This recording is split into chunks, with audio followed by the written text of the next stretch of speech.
The 43rd floor of the Crestview Hotel had witnessed a lot of ugly history. Backroom deals between rival pack lords, assassination attempts disguised as champagne toasts. One memorable evening where an entire delegation of Eastern Territory representatives had been convinced, via a very powerful illusion hex, that the ceiling was on fire. That last incident had never been officially solved, though everyone in the supernatural underground had their suspicions about who was responsible. Tonight, however, Dante Voss, Supreme Alpha of the Obsidian Syndicate, feared across 6 territories, a man whose cold stare had reportedly made a rival pack lord faint outright in the middle of a negotiation, was beginning to believe that 43 floors was not nearly high enough to escape his current suffering. He stood at the head of the long obsidian conference table, all 6'5" of him in a custom-tailored dark suit that probably cost more than most people's cars, and he was trying very, very hard not to look at the woman sitting directly across from him. He failed. Maya Vance was wearing a red dress. Not a tasteful, meeting-appropriate red. A devastating, absolutely weaponized shade of red that clung to every curve she possessed, and a few she seemed to have invented specifically to irritate him. Her dark hair fell in loose waves over one shoulder. Her chin rested in her palm in a posture of such supreme, theatrical boredom that it almost constituted an act of aggression. And she was chewing bubblegum. Loudly. With the absolute focused commitment of someone who had decided that this, specifically, was her life's calling. Pop. Dante's jaw tightened. He returned his eyes to the treaty document spread across the table, cleared his throat, and addressed the 4-pack representatives seated to either side of the table's length. As I was saying, the territorial boundaries outlined in Article 7 represent a hard boundary that the Obsidian Syndicate considers non-negotiable. Any incursion beyond the Veldmere line will be interpreted as an act of... Pop. He stopped, breathed through his nose, continued. An act of open aggression, and the Syndicate will respond accordingly.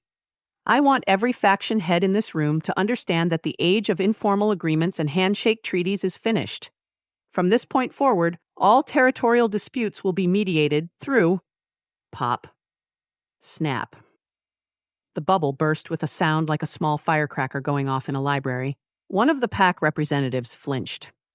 Dante did not flinch, because he was the Supreme Alpha, and Supreme Alphas did not flinch at chewing gum. He simply stopped speaking, set down the document with the slow, deliberate care of a man reconstructing his composure, brick by brick, and looked at Maya. She looked back at him with enormous, innocent eyes. She tucked the gum back between her teeth and smiled, and it was the smile of someone who had just won a point in a game she had not bothered to explain to anyone else. Dante said, in a voice that was dangerously quiet, "You were hired as a neutral facilitator. The word neutral implies a certain expectation of..." "I'm facilitating," Maya said cheerfully. "I'm here, aren't I? That counts. You have not said a single productive word in the last 40 minutes. I said your opening statement was a little aggressive. That was productive. You ignored it. It was a treaty negotiation. A degree of firmness is... You told the Westmere delegation that any violation of the boundary terms would result in, and I'm quoting you here, consequences they would find instructive. You said it while doing the face." There was a brief, uncomfortable silence. One of the Westmere representatives shifted in his chair. "What face?" Dante said flatly. "The face. The one where your left eyebrow does the thing," Maya demonstrated, somehow managing to convey in the span of 2 seconds every ounce of cold, barely leashed menace Dante had been projecting for the last half hour. She did it perfectly, which was somehow the most infuriating part. Then she popped her gum again, and the impression dissolved back into breezy amusement. "You're terrifying them instead of negotiating with them. They're going to sign whatever you put in front of them out of survival instinct, and then the moment they're back in their own territory, they're going to look for every loophole they can find because they resent being cornered. I'm telling you this as a professional." Dante stared at her for a long moment. I did not hire you to critique my methods. You hired me to make sure this summit doesn't collapse into another territorial war. My methods are my own." She tilted her head, and the fluorescent light caught the faint shimmer of something moving at the tips of her fingers. Just a small, idle motion, like someone absent-mindedly tapping a rhythm against the tabletop. Dante felt it a half-second too late. He noticed one of the representatives glancing at his chest, then another. He looked down. His tie, which had been a perfectly respectable dark charcoal at the start of the evening, was now the specific, vivid, eye-scorching shade of hot pink that one associates primarily with children's birthday decorations. The silence in the room was profound. Very slowly, Dante raised his eyes to Maya. She was examining her nails. He said her name like a verdict. "Maya." Fix it." "Fix what?" "You know exactly what." She looked up, and the smirk she was wearing was the single most aggravating expression he had ever seen on a human face, and he had once watched a subordinate try to explain why he had lost an entire shipment by blaming it on a very confused migratory bird. "I have no idea what you're referring to." "Is there something wrong with your outfit? You should have consulted a professional. There are services for that." Something snapped. It was not a loud snap. It was the very quiet, very final kind of snap, the sound that a support beam makes in the last millisecond before a building starts to come down. Dante placed both hands flat on the table surface, and the impact was quiet, but the entire table shook with the force of it. Crystal glasses rattling against their coasters. He leaned forward over the length of it until his face was close enough to Maya's that she would have had to lean back to avoid him. She did not lean back. She stood up instead, both hands pressing flat to the table on her side, rising to meet him until there was nothing between their faces but approximately 4 inches of charged, crackling air and mutual, furious will. The pack representatives became very interested in the middle distance. "Let me explain something to you," Dante said, very quietly. "I have been tolerant of your particular brand of chaos for precisely 47 minutes, which is approximately 47 minutes more than anyone else in this city would have managed. My patience has a limit." 47 minutes, Maya said. "Is that your personal record, or do you want a certificate? We can probably get you a certificate. I know a guy." "You are here because your reputation suggests you are competent. I am beginning to question that reputation very seriously. And you are here because your reputation suggests you're a functioning adult capable of basic diplomatic conversation. I questioned that reputation the moment you opened your mouth." Her eyes were very bright and very direct, and she did not blink. "You want to know why your treaties always end up contested? Because you build them on fear. Fear doesn't last. People eventually decide that whatever you're going to do to them is worth the risk if it means they get out from under your thumb. I'm trying to give you something that actually holds. What you are giving me," Dante said, "is a migraine. That's your tension. You should try breathing. They have classes for that. I will not take breathing advice from a woman who just magically altered my tie to pink in the middle of a formal summit. It's a good color on you." "It is not a good color on." The lightning came through the ceiling. There was no warning. No atmospheric buildup. No flicker of the lights. One moment, Dante was leaning over the table with his teeth 3 inches from Maya's absolutely infuriating smirk. And the next, a bolt of pure gold ripped through the 43rd floor ceiling of the Crestview Hotel and hit them both, like the world ending quietly from the inside out. It did not burn. It was not that kind of lightning. It was something much older than fire.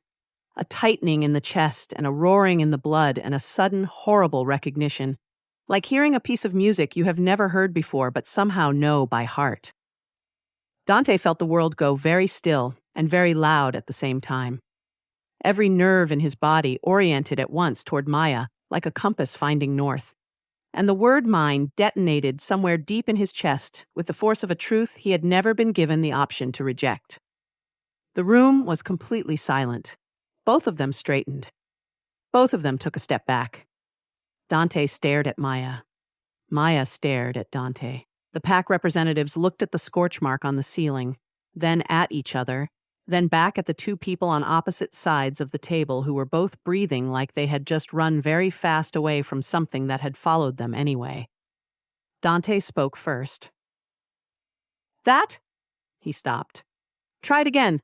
That was not!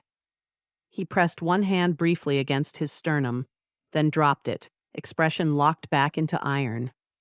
That bond will be broken. Whatever hex your magic triggered, I will have it dissolved by morning. I refuse to be chained to a lunatic. Maya laughed, and it came out slightly breathless, which she covered by tilting her chin up and crossing her arms with absolute practiced ease. Chained to you. She said it like she was tasting something very strange. I would sooner complete the mating bond with a swamp goblin. At least a swamp goblin would be interesting company. You are a joyless, arrogant control freak in a very expensive suit, and whatever ancient magic just made a catastrophic clerical error, I will personally unmake it before sunrise. They stared at each other across the table. The gold shimmer of the bond still hung in the air between them like smoke after a fire, warm and ancient and completely indifferent to either of their objections. One of the pack representatives cleared his throat. Should we take a short recess? Neither Dante nor Maya answered. They were still staring at each other, and the air between them was very hot, and neither of them was looking at the ceiling anymore. The council's ruling took 11 minutes to deliver and approximately 4 seconds to make Dante consider resigning from every position he had ever held, including the one he'd been born into. Elder Voss, who was not related to Dante despite the shared name and who had always taken a visible satisfaction in that fact, laid out the terms with the serene calm of someone dropping a lit match into a fireworks warehouse. The summit could not be abandoned. The treaty could not be unsigned. The mating bond, having been witnessed by 7 representatives of 4 different factions and one very shaken hotel bartender who had been delivering water glasses at exactly the wrong moment, was now a matter of supernatural public record.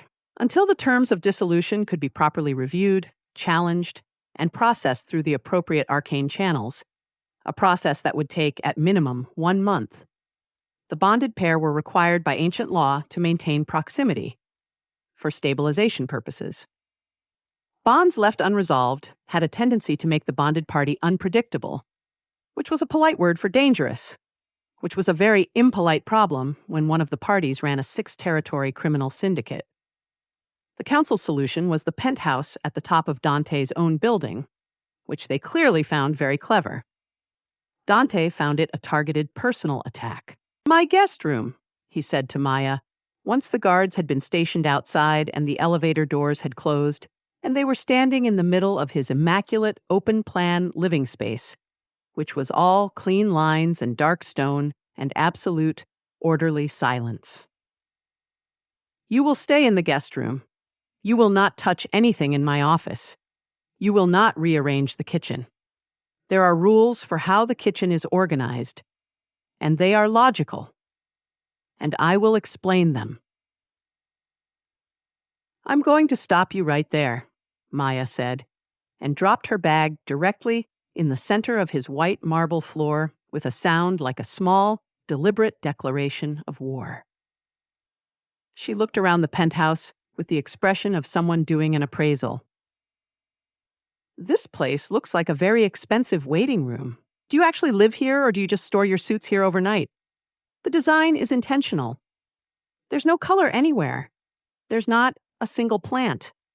You have 3 decorative objects in this entire open-plan space, and they're all the same shade of gray. She turned to look at him. Are you okay? As a person? Generally? I am exceptional as a person. You will use the guest room. It is on the left. I heard you. I'm just deciding if I want to. She picked up her bag and walked toward the guest room with the unhurried confidence of someone who had already decided where all the exits were. Then she stopped in the doorway, looked back, and said, Nice tie, by the way. The dark one you changed into. Very safe, Very you. Dante spent a long moment alone in the silence of his very clean, very gray living room, breathing through his nose. Then he went to his office and worked until 2 in the morning, because he was a professional, and professionals did not let chaos win. At 3:14 a.m., the music started. It was not music in any sense that Dante had previously understood the word. It was a percussive, ear-splitting wall of sound that hit him directly in the sternum and rattled the condensation off the glass of water on his nightstand. He lay in bed for approximately 20 seconds, convincing himself he had imagined it. Then he got up. Maya was standing in the kitchen in a tank top and shorts, making what appeared to be a very involved cup of tea, and the speaker on the counter was producing a sound that no speaker that size should have been physically capable of producing. She noticed him in the doorway and raised her mug in a small, cheerful toast. He turned off the speaker. She turned it back on. He unplugged it. She produced a second, smaller speaker from somewhere in her bag, and the music continued at only slightly reduced volume. Dante stood in his own kitchen at 3:15 a.m. in his perfectly pressed pajamas, and he said very quietly, "I will find every speaker in this penthouse and drop them 43 floors." Maya sipped her tea. "Try it and I'll conjure one that runs on magic and doesn't need a power source. I'll make it play exclusively the genre where people scream." He looked at her for a long moment. "The guest room," he said, "has a door. I am made aware it closes." "It does, but the acoustics out here are better." She smiled over the rim of her mug. "Good night, Dante." He returned to his room. He did not sleep for another 2 hours. He spent those 2 hours being fully aware of every sound from the direction of the kitchen and calling it something other than what it was. He retaliated the next morning. He was not proud of it in principle, but in execution it was very satisfying. The top shelf of the kitchen pantry ran a full foot above Maya's reach. Dante was not a small man. He had put the spiced crackers she had bought up there first, followed by the small jar of dried silverweed she kept in her bag for low-grade hex work, followed by the good coffee, followed by, and this was perhaps the most petty he had ever been in 29 years of living, the television remote. Maya found the remote situation at 7 p.m. She stood in the living room, looked up at the shelf, looked at Dante sitting at the kitchen island with his laptop and his coffee, and the very carefully neutral expression he was maintaining. And then she walked to the couch, sat down, and pointed 2 fingers at the shelf with a small, focused motion. The remote flew off the shelf and smacked into her open palm. She looked at him. He looked at her. There was a pause. "I forgot you could do that," he said. "You forgot I'm a magical fixer. In a contest about putting things up high." She turned on the television. "What do you even watch?" "Let me guess." "Financial briefings. Tactical analysis. Nature documentaries where you take notes." "I don't take notes during—" He stopped. "I take occasional notes." She found a reality competition show about amateur bakers and turned the volume up. Dante endured 4 minutes of it before he said it lacked narrative substance. Maya said it had more narrative substance than any conversation they had ever had. He sat down on the other end of the couch to demonstrate his objections more effectively, and they argued about the relative merits of the judging criteria for the next 40 minutes, while both of them watched every single second of it, and neither of them mentioned this. The crackers disappeared from the top shelf overnight. Dante didn't ask. The silverweed reappeared in Maya's bag by morning. They ate dinner on opposite sides of the kitchen island on the 3rd night and did not speak for 20 minutes, and then argued for an hour about whether the treaty's territorial language in Article 7 was provocative, during which Maya drew a diagram on a napkin, and Dante conceded one of her 3 points and pretended he had not. She drank his coffee by accident on the 4th morning and then, making sustained eye contact, drank the rest of it on purpose. He made a second cup and did not offer her any. She conjured a mug from somewhere and poured half of it herself before he could put it away. It was efficient. How quickly they developed a rhythm they were both pretending was a war. The balcony argument happened on the 6th day.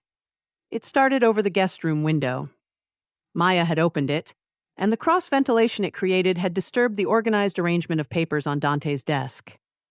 This was a reasonable thing to be briefly annoyed about. It escalated from there in the way that all their conversations escalated, which was quickly and completely and with a mutual investment that neither of them would have admitted to. By the time they were on the balcony, they had moved through the window, through the organizational system of the penthouse in general, through the original summit, and back around to Article 7, because it was always there like a standing invitation. You don't actually want the treaty to succeed, Maya said, the wind off the city moving through her hair, one hand braced against the glass railing. You want compliance. There's a difference. What I want is order. Order keeps people safe. That's not a complicated concept. Order that's built on one person having all the power isn't order. It's just fear wearing a suit.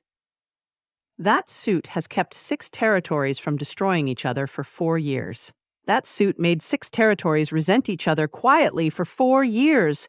And now you're sitting on a stockpile of grudges and calling it peace. She turned to face him more fully, and her magic was up, the way it always came up when she got passionate, small sparks drifting off her fingertips in the evening air. You could actually build something. If you stopped needing to control every... The hex slipped.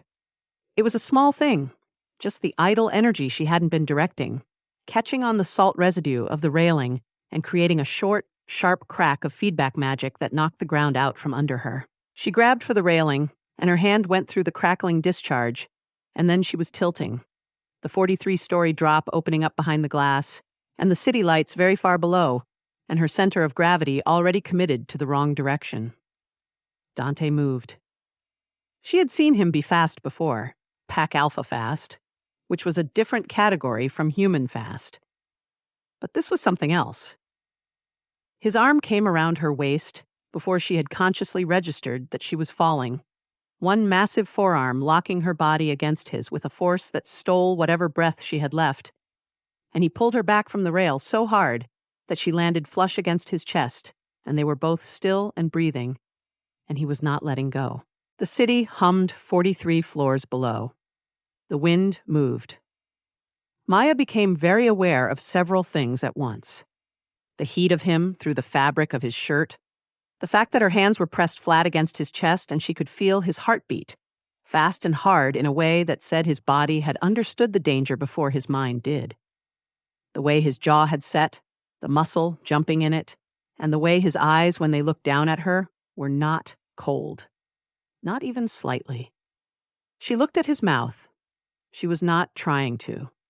She was simply close enough that it was where her gaze landed, and then it stayed there, and the silence between them was a different kind of charged than any silence they had shared before. His arm had not loosened. She was not moving. His head dropped, just a fraction, just a barely perceptible tilt, and the air between them compressed to something that had weight and temperature, and Maya's brain sent a clear and urgent message to the rest of her body about what was approximately 2 seconds from happening. She stepped on his foot. Hard. The heel of her shoe found the toe of his very expensive leather and pressed down with deliberate, focused intent. Dante made a short, sharp sound. His arm released her. She stepped back and crossed her arms and looked at the city, because looking at him was not something she was capable of doing correctly right now. "Your magic backfired," he said, after a moment. His voice was not entirely steady, which she filed away and refused to examine. "I know what happened. You should be more careful on the balcony. I have excellent spatial awareness normally. You were being provocative." There was a pause. "Are you all right?" It wasn't quite a question. It came out too flat, too careful, and it landed somewhere in her chest in a way that was inconvenient and that she immediately began the process of ignoring.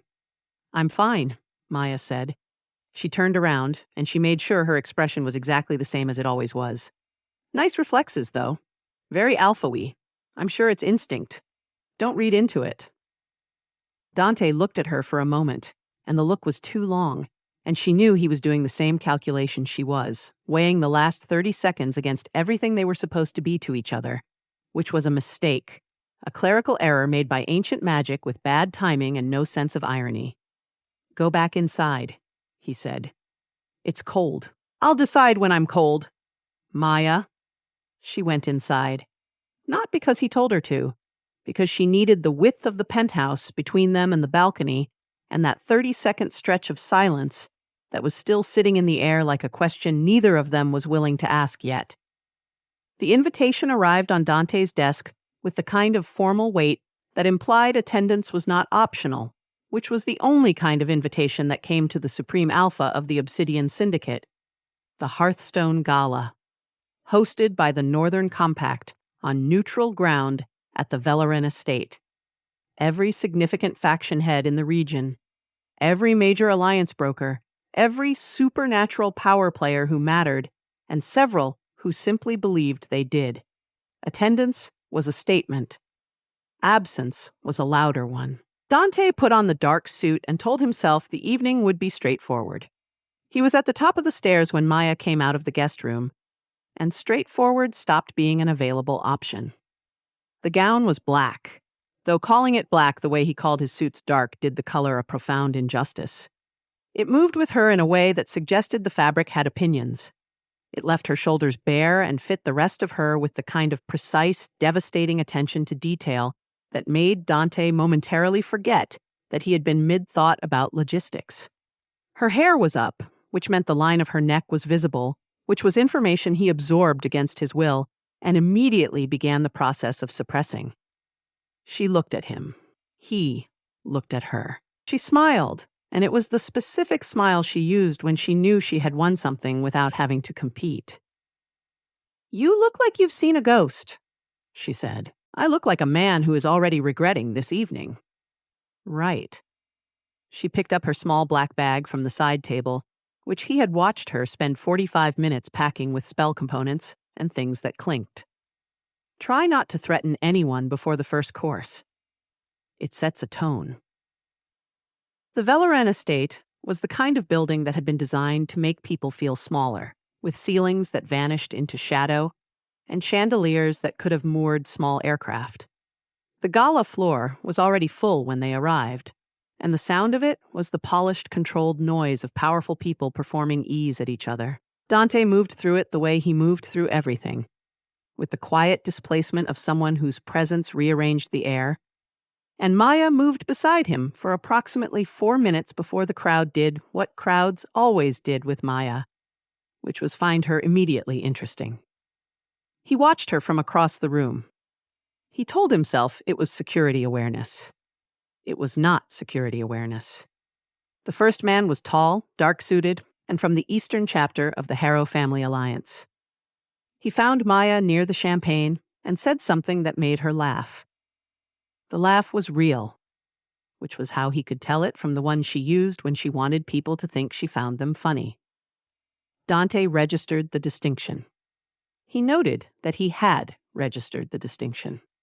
He found this deeply irritating. He held his glass and spoke to the delegation from the Silvermere territories about supply route negotiations and watched, with a portion of his attention he was refusing to name, as the Harrow man leaned slightly closer. A second man materialized, younger, with the easy confidence of someone who had been told he was charming enough times to believe it. Then a third appeared from the direction of the bar, which was frankly excessive. Dante's glass cracked. Not shattered, not dramatically exploded.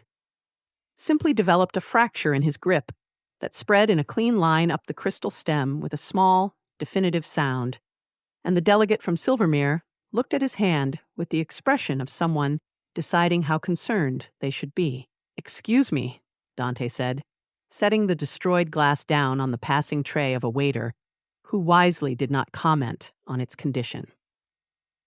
He crossed the floor. It did not take long.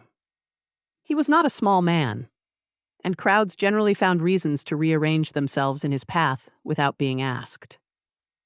He arrived behind Maya's left shoulder, while the third man was mid-sentence, which was the precise moment the third man looked up at Dante's face and completely lost the thread of what he had been saying.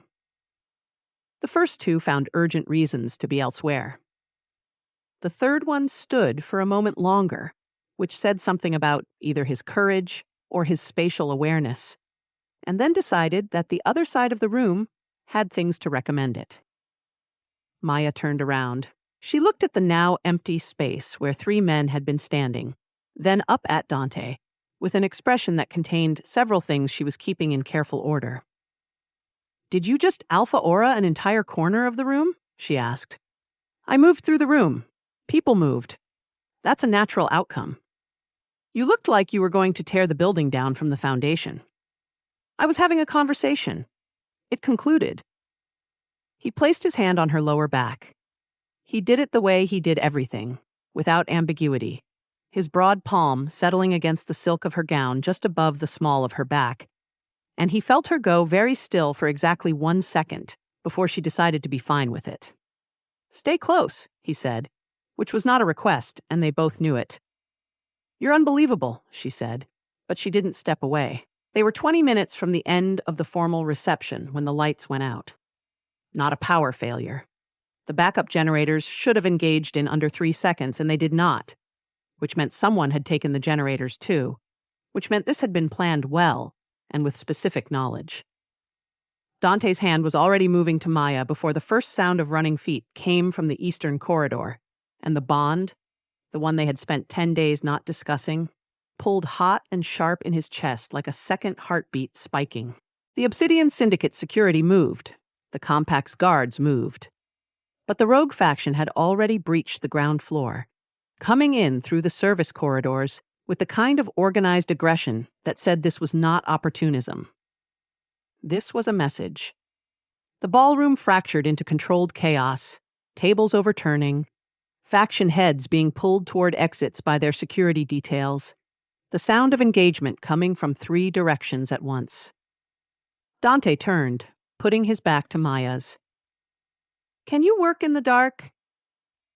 Can you breathe in the dark?" she said, and her hands were already lit, the soft gold of her magic throwing moving shadows through the room. "What do you need?" "Egress route, east corridor. Clear the doorway." On it. She moved, and he moved with her, because the bond was not giving him a functional choice, and he had stopped arguing with it 3 days ago in the quiet of his own head, where no one could hear him lose the argument. He saw the assassin. At the same moment the assassin released the throw. The silver dagger was not a random weapon. Silver was the specific threat to pack alphas, which meant this was targeted, which meant someone in that room tonight had passed along information about who was attending and what would be effective, and all of that was analysis he would do later, because right now the blade was in the air, and it was aimed at Maya's left side, and she had her back to it. Dante did not think. The bond thought for him, or perhaps it was simpler than that. Perhaps it was just that the calculation had already been made somewhere below the level of language, and his body executed it without waiting for permission. He stepped in front of her and caught the blade in his right hand. The silver hit his palm, and the world went briefly white at the edges, pack-specific toxin doing what it was designed to do, burning through his grip with a heat that was nothing like regular pain. He closed his hand around it anyway, turned toward the direction of the throw, and the sound that came out of him was not a word, not technically, but it was unmistakable. "No one touches her but me." The remaining assassins, to their credit, reassessed the situation very quickly after that. Dante's security had the room controlled in under a minute. The lights came back on 40 seconds after that, and in the returning brightness, Maya was standing directly in front of him, with her face doing something it had not done in any of the 10 days they had shared a penthouse, something unguarded and immediate and real. She looked at his hand. He looked at his hand. The blade was gone, dealt with by his security. The wound was not. "That," Maya said, and her voice had a quality he had never heard in it before. Stripped of sarcasm, stripped of performance, was the single most reckless, infuriating, absolutely idiotic thing I have ever watched anyone do in my life. She took his hand. Hers were shaking. She was not looking at his face, which he understood was intentional, because his face was doing something that she apparently could not look at directly right now. Don't ever do that again. He let her lead him out. Back at the penthouse, she made him sit at the kitchen island and put her hands over the wound, and her magic came up warm and steady despite the shaking golden light threading through the damaged tissue with the focused precision of someone who had done this many times and was choosing not to think about all of them. Dante watched her face. The way her brow had drawn together. The way she was pressing her lips together in the specific way she did when she was holding something back. "You could have been killed," she said. It was almost even. "I'm aware. The silver toxin from a blade that size, in a pack alpha, takes approximately 3 minutes to reach the heart if untreated. I looked it up. After the balcony. Because you keep doing things." Her hands pressed harder, the warmth surging, and he felt the wound pulling closed under her magic. "You keep putting yourself in front of things, Dante, and I need you too." He reached out with his uninjured hand and tilted her chin up. She stopped. The gold of her magic continued, steady and automatic, but she stopped talking, and she looked at him, and the thing on her face was still there, still unguarded, still real. "You're stuck with me," he said, and it came out low, and it came out certain, and it was not a comfort, and it was not a threat. It was simply what was true. For however long it takes. Whatever they decide about the bond. His thumb moved, the barest motion against her jaw. "Stuck with me." Maya looked at him for a long moment. Her magic finished its work, and the light faded from her hands, and in the absence of it, the kitchen was dim and very quiet. "You're an idiot," she said. "I know." She didn't look away. The rogue faction leader's name was Karis Vel, and he had made 3 mistakes. The first was ordering the Hearthstone attack. The second was using a hired assassin with a traceable silver supplier. The third, and most consequential, was making both Dante Voss and Maya Vance very angry at the same time, which was the kind of compounding error that tended to be educational only in retrospect. Maya found the supplier trail in 6 hours using a combination of hexwork, a very uncomfortable conversation she had with a shadow broker in the lower Veldmere district, and a locator charm she built from 3 components she had been keeping in the kitchen for emergencies. Dante found the compound's structural layout through the Syndicate's intelligence network in 4. They sat across from each other at the kitchen island at 2 in the morning, with both sets of information spread between them, and the specific, quiet energy of 2 people who had stopped wasting force fighting each other and were now pointing it in the same direction. It felt, Dante thought, looking at the map she had sketched with quick, accurate lines, disturbingly natural.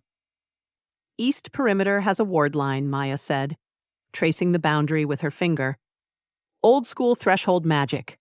It'll alert on Syndicate Pack's signature. It won't alert on you." "No," she looked up. "It won't alert on me. You go through the East Ward, neutralize the alert system, and I come through the North with the team." "And the interior?" He met her eyes. "Interior Isurs." She tapped the map twice with one finger, the motion that meant she had already decided. "Don't shift until I clear the upper floor. I need the ceiling space." "Give me a signal." She smiled, and it was not her performance smile or her button-pushing smile. It was the one underneath all of those, smaller and sharper and completely genuine. You'll know it when you see it. Karisvel's compound sat in the industrial belt of the outer Veldmere district, behind 3 layers of magical warding and 22 armed loyalists who had been told, presumably, that they were well defended. They were wrong. The first ward layer dissolved at 11:43 p.m., when Maya walked through it like it was fog, leaving a cold null space behind her that Dante's team used 11 minutes later. The second layer lasted slightly longer, until she found its anchor point and took it apart with the focused, almost cheerful efficiency of someone dismantling furniture they had assembled themselves once, and therefore understood. The interior was where she stopped being careful and started being herself. Dante heard it from the north corridor, the specific sound of Maya's magic when it was running at full capacity, and she had decided that precision was for situations with carpet. It was less like spellwork and more like weather. A sharp crack, then a rolling concussive wave of golden force that he felt through the building's structure, followed by a sound that was either a ceiling section giving way or a wall, and then her voice, bright and delighted, telling someone to stay down, please. She was busy. He shifted. The wolf form was not a comfortable thing to witness if you had not grown accustomed to it. 6'5" of human became something significantly larger, broader, darker, the mass of it moving through the corridor with a speed that made the geometry of the space seem wrong. 2 of Vel's men came around the corner from the East Junction and reconsidered their career choices immediately. The third one tried to run. Dante was faster. They moved through the compound like 2 halves of a system that had been calibrated for exactly this. She cleared the sightlines and he filled them. When her magic pushed forward and left her flanks open, he was already there, and when the opposition tried to regroup behind cover, her next cast dissolved the cover and left them standing in the open like an answered question. At one point she went left, when he had anticipated right, and he was already left, and she looked at him with an expression of brief, startled acknowledgement, the kind that happens when you discover someone knows something about you that you have not said aloud. They found Karis Vel in the back of the compound's secure room, surrounded by the remnants of a containment ward he had been trying to activate and had not gotten quite far enough to complete. The night ended in the rubble of the compound's central chamber, the dust still settling, the last of the opposition having chosen the very sensible option of leaving the building entirely. Dante shifted back, and in the particular exhausted clarity of aftermath, with the bond humming steady and warm in his chest, and Maya standing 6 feet away with gold sparks still drifting off her fingertips, he felt something that he could only describe as right, which was a word he had never previously associated with chaos. Maya, naturally, ruined it immediately. "I had 15, she said, brushing dust from her shoulder.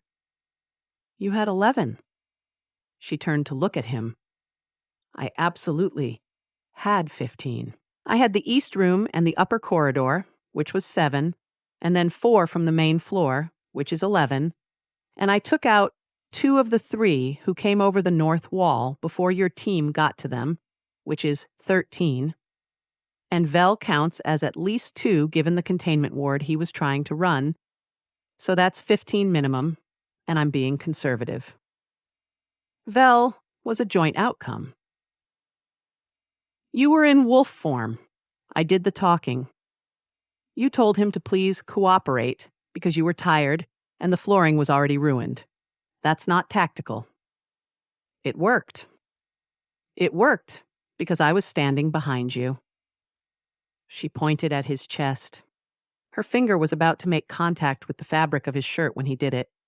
He moved. His hand caught her waist, both of them, and the world rearranged itself around that moment the way it had been quietly preparing to for 11 days of proximity and pretending, and he pulled her against him and kissed her.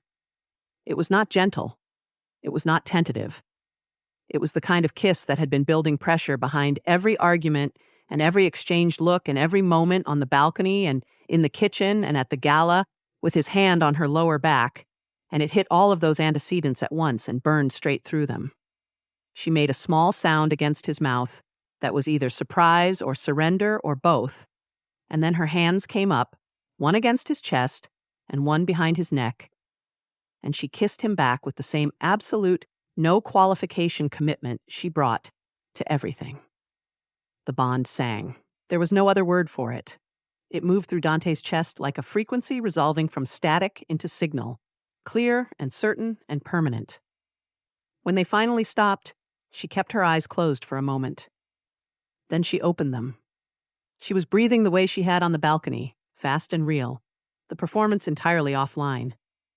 "You did that," she said, "to win the argument." "I did that," he said, "because I was losing the argument and I decided I preferred this." She looked at him for a long moment. The dust was still settling around them. Somewhere outside, his team was securing the perimeter and probably being very professional and not looking at the main chamber window. "The bond," she said carefully. "Yes. We were going to dissolve it. We were going to try. I've decided I don't want to try anymore." She searched his face, the way she did sometimes when she was looking for the thing underneath what he was saying, and whatever she found there made her expression do the small, quiet thing it had done in the kitchen when he had tilted her chin up. She breathed out slowly through her nose. "If you ever catch a silver blade with your bare hand again," she said, "I will curse your entire suit collection." "Noted. All of it. Every suit. Pink. Permanently." "I said noted, Maya." She pulled him back down by the collar and kissed him again, and the rubble and the dust and the compound and the 11 days of carefully maintained mutual antagonism all receded into the background where they belonged. 6 months later, Maya was lying on the couch in the penthouse, watching Dante make pasta. He was wearing the apron. It was dark gray, because he was constitutionally incapable of purchasing something in a primary color, but it had a small embroidered detail on the pocket that she had put there with a charm when he wasn't looking. A tiny flame that matched her spark signature, and he had noticed it on day 3 and had not removed it and had not mentioned it, which was Dante's way of saying something he didn't have the vocabulary for yet. He was frowning at the sauce with the same focused, absolute authority he brought to territorial negotiations. The wooden spoon in his massive hand looked like it belonged to a different scale of cooking. He had rolled his sleeves to the elbow, and the line of his forearm as he stirred was the same as it was when he was signing treaties or dealing with syndicate business, unhurried and precise. Maya had thought, once, that chaos was the opposite of control, that someone like Dante existed in permanent opposition to someone like her, that the best outcome of their situation was a reluctant professional respect and a successfully dissolved bond. She had been wrong, which was an experience she found more tolerable now than she used to. He was not changed. He was still the supreme alpha of the Obsidian Syndicate, still composed of equal parts terrifying competence and rigid personal standards, still the most infuriating man she had ever argued with in her life, which was a list with significant competition. But the penthouse had color in it now. Small pieces. A throw she had left on the couch that he had folded neatly but not removed. A plant on the kitchen windowsill that he watered without being asked. The constellation of her spell components that had migrated slowly from the guest room to various surfaces and which he categorically did not tidy anymore. She had crept into the corners of his perfect order and left evidence of herself, and he had let her, and neither of them had framed it as anything other than what it was. She had spent her whole life in motion, fixing other people's disasters and burning through situations that couldn't contain her, and she had been good at it, and she had been free, and she had been, somewhere underneath all that, enormously tired in a way she had not known had a cure. He had needed chaos, not the kind that broke things, but the kind that reminded you that life was happening, that the point of building order was to have something worth living in, not just maintaining. She had walked into his controlled, color-free penthouse and his color-free life, and she had been, in the most literal possible sense, exactly what the ancient magic had always known he needed. She had needed him too. She was still deciding how to feel about that, which was fine, because she had forever to figure it out, and he was not going anywhere, which he had told her plainly, and which she believed, because Dante Voss was many things, but he was not a man who said things he didn't mean. He turned from the stove and caught her looking. One eyebrow moved. "Stop it," he said. "Stop what? I'm lying on the couch. That's a normal activity. You're doing the face." She grinned. "What face?" He pointed the wooden spoon at her. "The face. Don't. I have no idea what you're referring to. Is there something wrong with my expression? You should consult a professional. There are services for..." "Come here," he said, in the voice that was not patient and not particularly asking, and she got up off the couch because she wanted to and walked into the kitchen, where the sauce smelled extraordinary and the man in the gray apron was looking at her with the specific expression he kept for moments when he thought she wasn't watching. She leaned against the counter beside him and bumped his shoulder with hers. He bumped back, which was enormous and nearly moved her a foot to the left, and she laughed, and the penthouse held the sound of it, and outside the city went about its business. And the bond in her chest was warm and permanent and completely without apology. If you enjoyed this hilarious Enemies to Lovers shifter romance audiobook, please hit the like button and subscribe for more epic stories.